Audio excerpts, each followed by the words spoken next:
Test, test, test, test, Okay. test, test, test.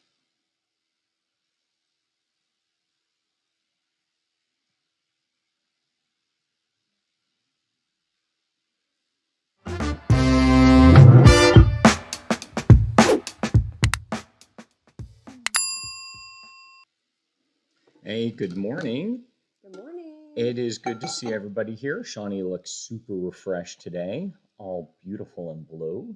So that is awesome. We are glad to be here with you guys for episode 618 of This and That, the Daily Real It's a lot Estate of Talk Show. episodes. It is a lot of episodes.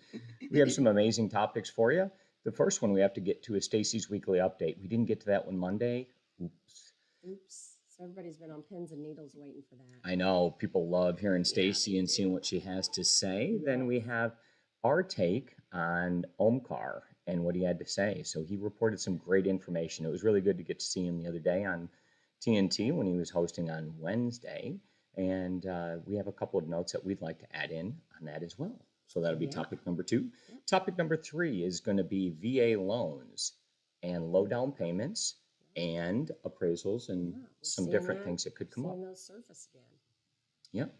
And finally, super important now that it's summer, is going to be how to write off a work travel vacation as a realtor, period.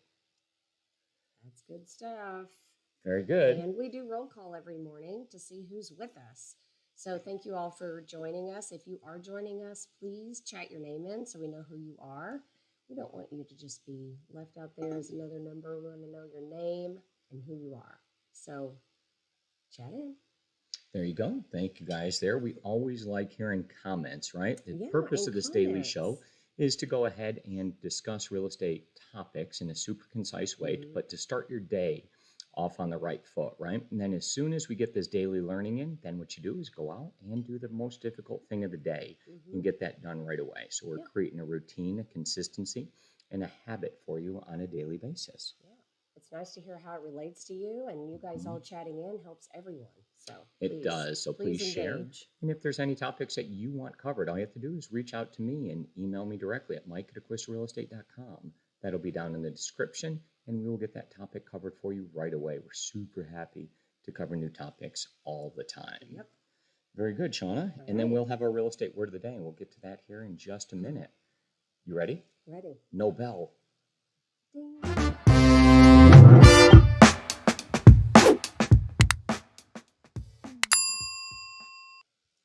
It's time for Stacey's weekly update. Omkar, do your thing. Stacey. I'm excited to hear Stacey.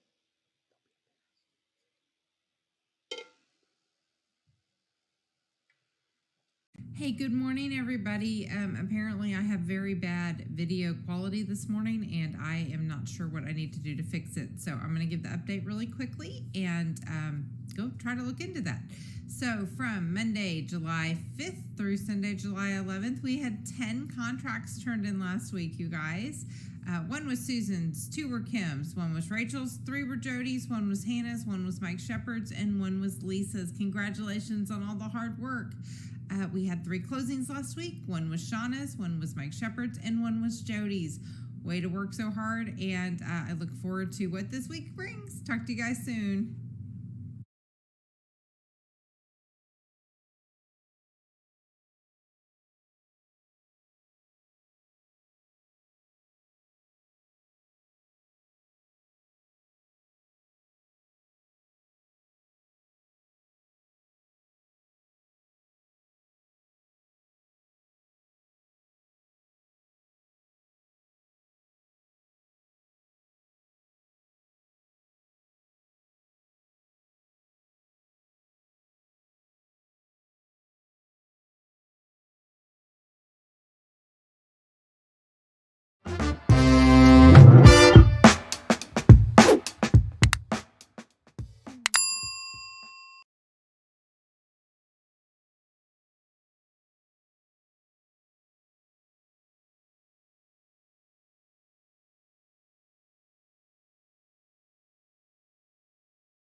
Hello. Great to see you guys today. We're going to talk about Omkar's update. Omkar was super nice to give us an update directly from India on what was going on there. He talked about two important things. He talked about Amazon going in there and what that kind of meant. And then he also talked about the real estate economy and what was going on there. And it made me realize what a small world we live in, that we have Omkar in India hosting our TNT, right? I thought that was really incredible. Yeah. So the things I wanted to talk about is Omkar was saying a few things. So the first thing he talked about was Amazon. And with Amazon, what was going on there is that was like a seismic shift. So if we think about India in particular, and you just kind of close your mind and you think classic India economy, what you're thinking is like somebody, kind of outside that might harvest something for the day, that might make something that would be super, super micro business, right? Like on the corner, on the street, servicing a person, doing the best they possibly can and making things work. But that's like what I think in my mind, right? But what's going on there is that would be a cash economy that would be taking place, and they would be selling things to local people, right? And they'd be doing business just like you would kind of think. But then all of a sudden, Amazon comes in and this virus happens, and we have a whole different thing. So it's a seismic shift. So when you move from a cash economy to an online or a card or cashless or touchless or any of those different words, then you have a totally different thing going on here, right? Yeah. So now all of a sudden the government can track you. They can tax you much better, which is a real item. And what Amazon also did is allowed for people to be home and have those deliveries made directly to them. And when that happens, people were getting 2, 3, 4 deliveries a day, just like you might be getting right now. And it totally revolutionized the whole economy almost overnight, right? And when that took place and people are getting things delivered, then it also has a huge effect on the barter economy, because people over there, when you think about it, used to like to barter. And you'd go down the street, you'd want to buy this, you'd be like, no, I want this many for this price, or I want this quality, or I want that one instead of this one, or whatever it is, right? You could haggle, negotiate, barter, whatever word you wanted to use. But I've never been successful in bartering with Amazon. Nope. Okay. So if you think about that, it's a huge shift. Cash to card to barter to Amazon to delivery to logistics to all these different items that are going on, right? And they're huge. I don't know, is it 1.3 billion people in the whole country of India? And I think they're going to have a huge, huge shift. He also talked about the internet and that they have a huge change going on there with the internet and 5G and people getting great service and what's going on there in their connected world. So I think they're about to make a huge, huge shift. And how does that affect you as a realtor, right? So that's ultimately what you're kind of thinking about. Yeah. And that's a big change for you because those things are going to trickle down relatively quickly here to the United States to what we have going on. And so if you have clients that are used to negotiating things with you, maybe real quick they're going to realize like that's not how it's done. Boy, wouldn't that be nice? No, it really would be, right? So those are things that would affect you as an agent. They might understand pricing a little bit better, and that could possibly help out. I think they're still going to be super analytical. That's not going to be changing. Sure. They're going to be comparison shopping. They're going to be looking for more features, functions, and all those things, analytical things, right? All the time. But then what he also talked about is that they had the same thing going on in their economy over there as well, that they had, diffusion of people moving all over the place. And that, the real estate there in the cities, people were trying to get out and get a little bit more space. And he talked about Starlink internet and Elon Musk. And isn't it crazy that the things that we speak about here every single day also translate over there to India as well? Right. Very small world. It really is. And what the internet and going to all these different places really means, how people can stay connected, how they can work from home, how they can be on vacation and still be working, how you could live in a smaller community a little bit further out and still work.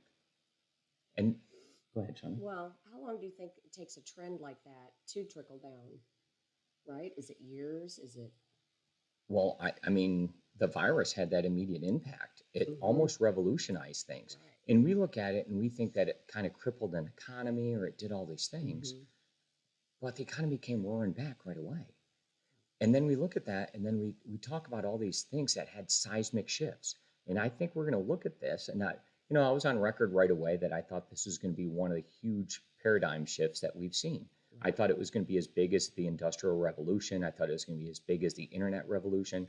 I thought it was going to be as big as any one of those different things here, right? Where people were going to be relocating all over the place. And the country or the world was going to be totally different. And people were just going to like scatter all over the place. They are. And they did, and they have. And those items We're are all over the place. Yeah, I know. You're crazy. No, so the things that really changed, right? The internet, space, people needing multiple home offices, people needing to change and transform the place they live, that an older space doesn't really work for them anymore because it's different. And then I'm nervous about this and I want to be safe and I want to have this, but I need to be close enough to this but all of a sudden all I need is Amazon and the internet. It's really weird. So you take your loved ones and you get Amazon and Starlink and all of a sudden you're fine. Wherever you go. Yeah. So, ladies and gentlemen, it's happening not just here in the United States, but it's happening all across the globe. And that's what kind of stood out to me is the whole bartering, way of life is how that would affect that, right? I think that's huge. Yeah. So maybe we can get an update from Anna in Mexico City relatively soon and have her on and discuss the same thing and see if she has that same thing going on there. Because when you start to see it happen, right? And we saw it happening in certain places here in the US, and we saw people getting a little bit more land where we were, and then all of a sudden it was like, things are slower in the city, but they're bigger in the rural areas, and we saw this change going on. And you see people taking bigger leaps rather than moving across the street, they're moving out of state or, all it takes is a plane, a train, an automobile, any one of those things. I think there is a movie about that, wasn't there? We like that show. We like that movie. All right. Okay. Thank you guys very much. Thanks, Omkar, that was amazing. And the real estate is up huge there. It's up where we are right now, right? Things are busy. We're in an Airbnb right now or VRBO. I don't even know which one. But Airbnb? It's called That's fine. B&B. They drop the air. There's no more air? It's just B&B. All right. That's cool. It's a bed and breakfast now? Good enough. Whatever. I'm cool with it. But anyways, I was talking to a guy that owns this place and he's booked a lot. So he started talking through his days that he was booked and how often. And he's like, I was booked from the middle of June or middle of May all the way through the middle of September. And he said, I think there's only like 2 open dates on his calendar. It's crazy. Yeah. It's a real thing. Shana, get us out of here.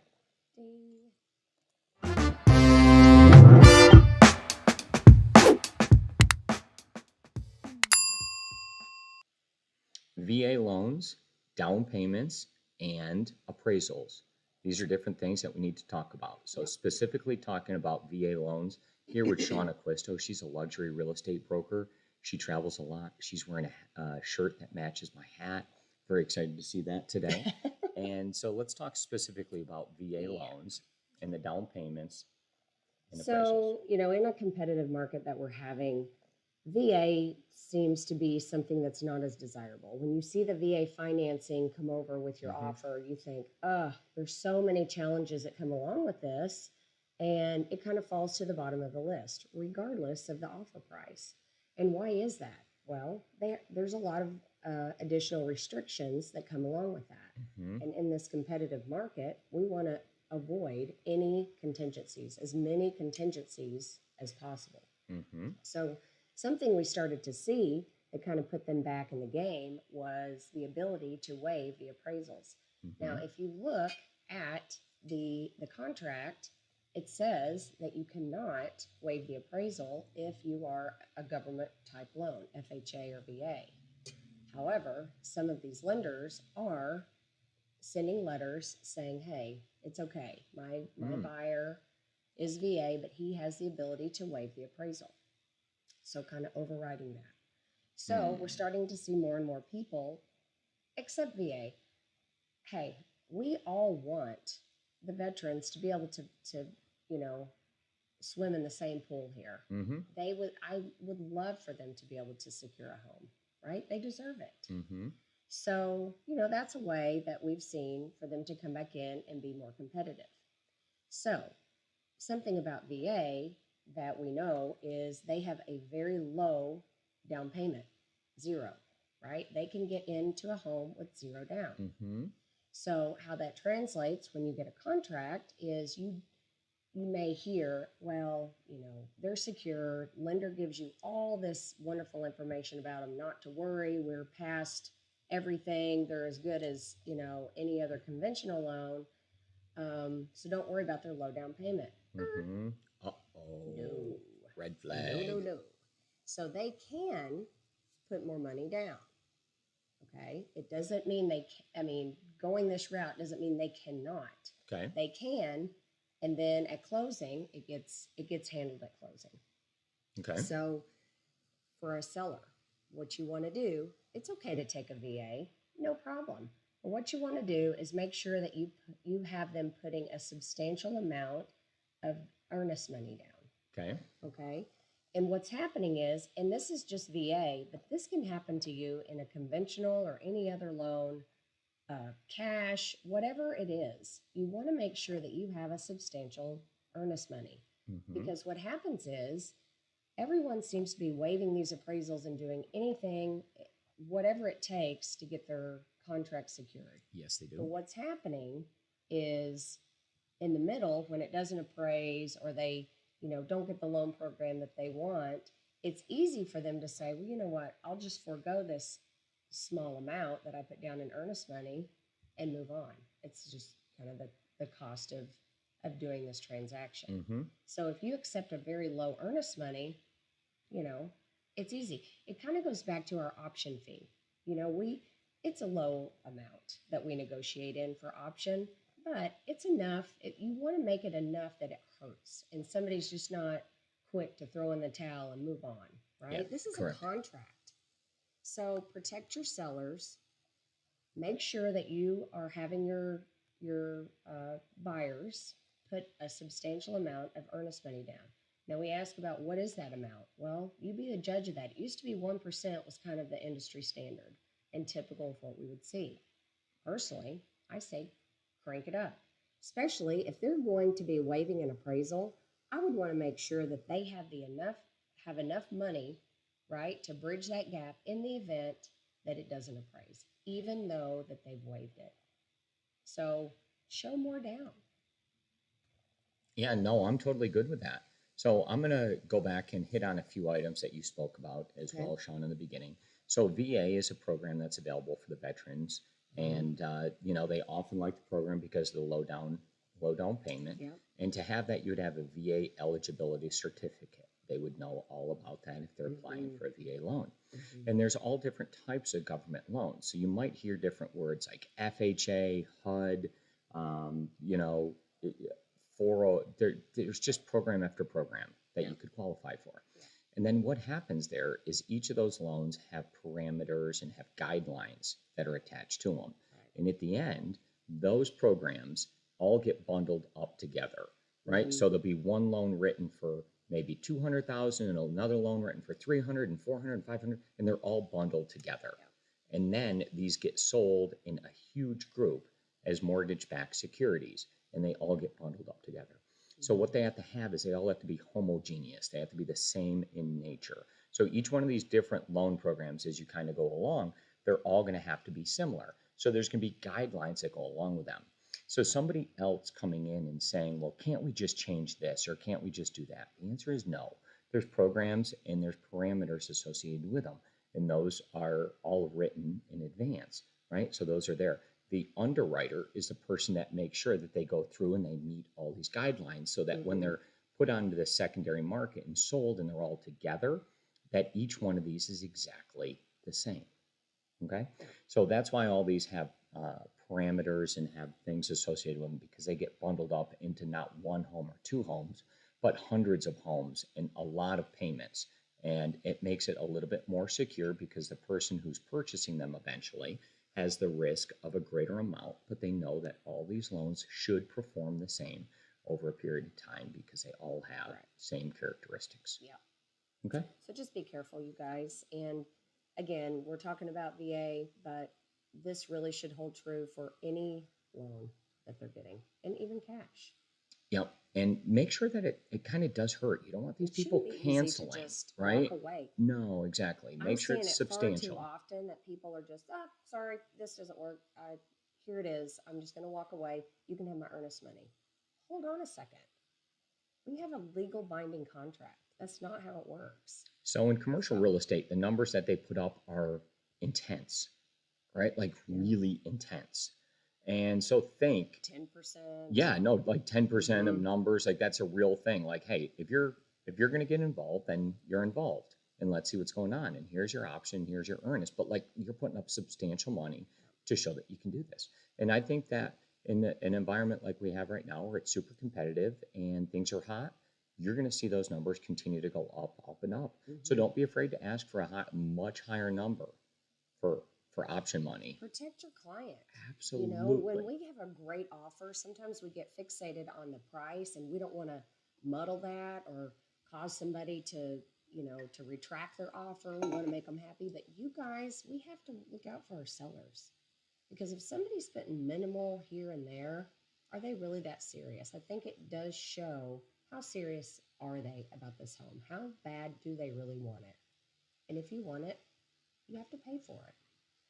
Show me. Very good. That was a Jerry Maguire quote from Shana Acquisto there. Let's go ahead and end this topic, and we'll move to the word of the day.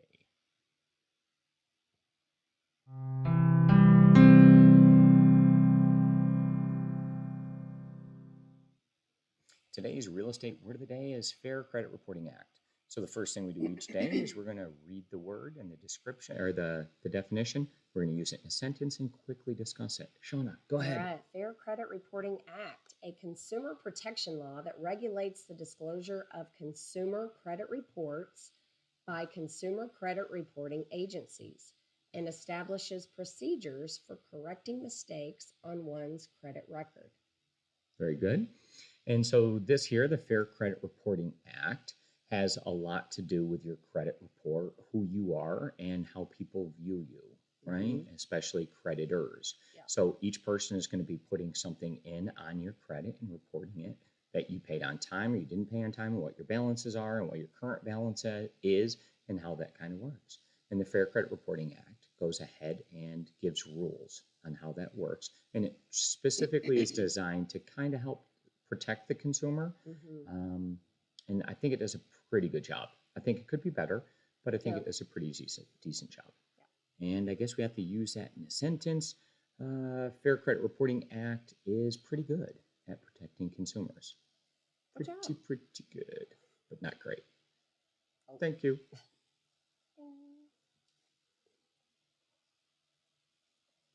Ding. Ding again. All right, well, I'll see if I can just do it myself. Let's see here.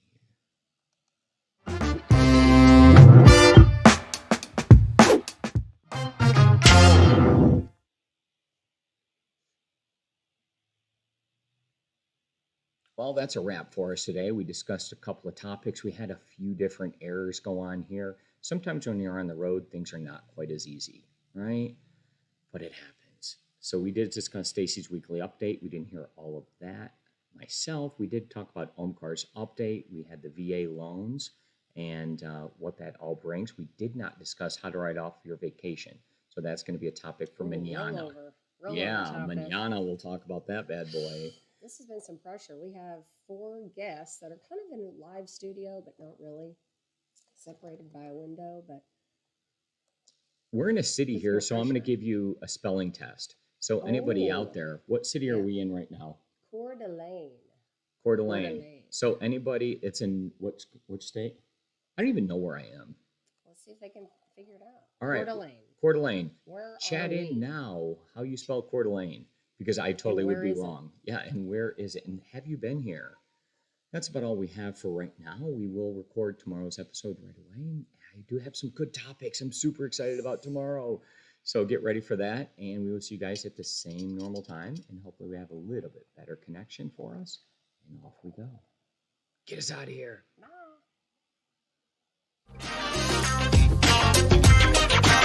Do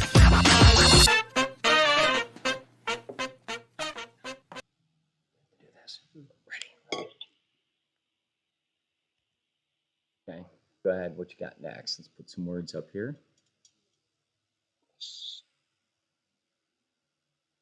First, we have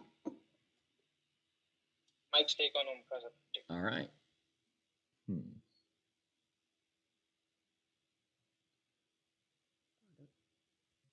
Hey, got that. Thank you. Second topic VA was loans. I need my cash. VA I'll be right loans. back.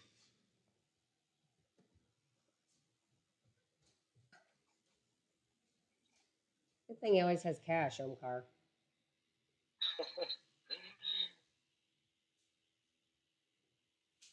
Something that has passed down from his grandfather, I guess. Yeah, right. Did you know that every time I get the cash out and I hand it over, she takes it and it's gone. Ready? put it up there. That's why I Hurry up, suggest hurry the up. props.